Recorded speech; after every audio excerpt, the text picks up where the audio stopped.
روزا فراموشی بی‌معنیه. میدونی هیچ کس فراموش نمیشه، فقط جاش تو دل آدم عوض میشه.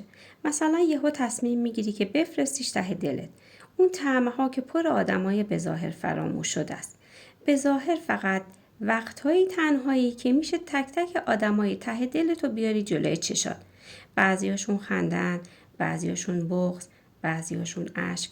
میدونی اون از نظر دیگرون واسه تو فراموش شدن، ولی فقط خودت میدونی که یه جایی یواشکی و پنهونی اما همیشه بهشون فکر میکنی.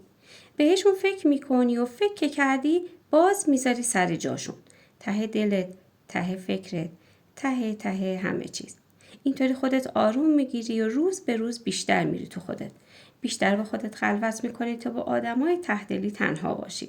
حرف بزنی، بخندی، بغض کنی، گریه کنی و هی با خودت بگی که حتما اون فراموشم کرده، ولی نه، مطمئن باش یه روزی یه لحظه ای اونم تو رو از ته دلش آورده جلوی چشاش.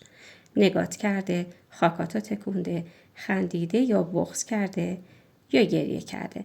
من پروینم، خوشحال میشم که شما رو در پیجم دارم. اینم یه پست دلی بود. دوستتون دارم.